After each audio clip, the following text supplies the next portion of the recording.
se o combustível do avião acabar? Um Airbus A330 da Air Transat voou 120 km sem combustível. Um Airbus A330 com 306 pessoas a bordo é o dono de um dos recordes mais impressionantes da aviação. O avião que fazia o voo Air Transat 236 detém o título do voo planado mais longo da história. Depois de ficar sem combustível enquanto sobrevoava o Oceano Atlântico, o A330 voou com os dois motores desligados por 120 km até pousar em segurança no aeroporto da Base Aérea de Lajes, na Ilha Terceira, nos Açores, Portugal. O avião decolou de Toronto, Canadá, às 20h20 do dia 23 de agosto de 2001 com destino a Lisboa, Portugal. Estavam a bordo 293 passageiros e 13 tripulantes.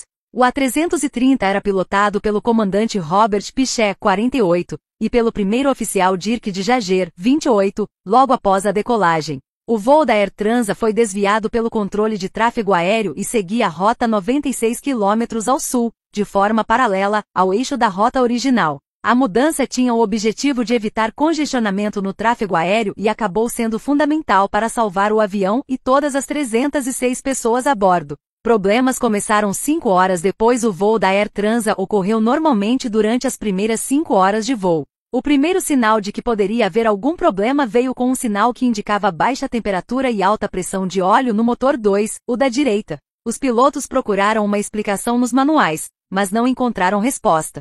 Pelo rádio, naquele momento, o comandante do voo considerava que aquele alerta era apenas uma falha dos computadores de bordo do Airbus A330. Momentos mais tarde, porém, surgiria mais um sinal de que havia um problema mais grave acontecendo durante o voo. As telas do avião mostraram um alerta de fio imbalance, ou desbalanceamento de combustível. Mais uma vez, os pilotos não conseguiram identificar o problema que causava aquele alerta. O desbalanceamento significava que havia uma quantidade de combustível muito superior em uma asa, onde ficam os tanques, em relação à outra. Durante todo o voo, os pilotos monitoravam o consumo de combustível a cada 30 minutos e até então não havia nenhum sinal de possível vazamento. Para resolver o balanceamento, o comandante ordenou a abertura de uma válvula que permitia a transferência de combustível dos tanques da asa esquerda para os da direita. O querosene, no entanto, não chegava ao tanque e o nível total de combustível estava cada vez menor, sem entender o que estava acontecendo. Os pilotos ainda trabalhavam com a possibilidade de ser apenas uma falha nos computadores do avião. Às 5h41, a tripulação solicita ao controle de tráfego aéreo um desvio do voo para o aeroporto mais próximo. Com os níveis cada vez mais baixos nos tanques, o comandante declara emergência de combustível às 5h48. O Airbus A330 segue em direção ao aeroporto da Ilha Terceira, mas às 6h13 a situação se agrava ainda mais. Sem combustível nos tanques da direita, o motor 2 apaga. 10 minutos depois, o motor 1 da esquerda também para de funcionar. O A330 se torna um enorme planador a 33 mil pés, mais de 10 km de altitude.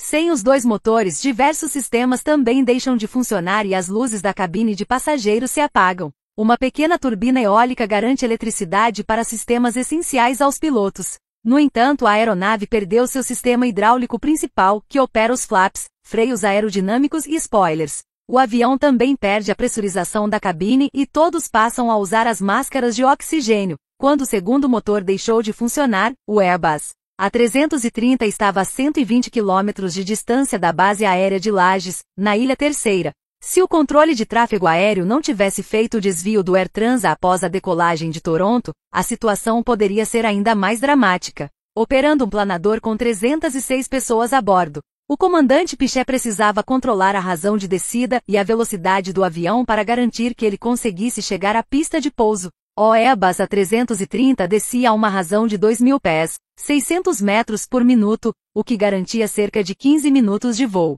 Foi tempo suficiente para o avião chegar à Ilha Terceira. Os pilotos ainda precisaram fazer uma volta de 360 graus e algumas outras manobras para reduzir a velocidade do avião. O Airbus A330 tocou a pista às 6h45, a uma velocidade de 200 nós, 370 km por hora, acima da recomendada para essa situação. Sem o reverso dos motores, flaps e freios aerodinâmicos, o avião dependia totalmente do freio das rodas para parar. O excesso de pressão sobre as rodas causou o estouro de 8 pneus, mas o A330 parou ainda na metade da pista com todos os 306 ocupantes em segurança.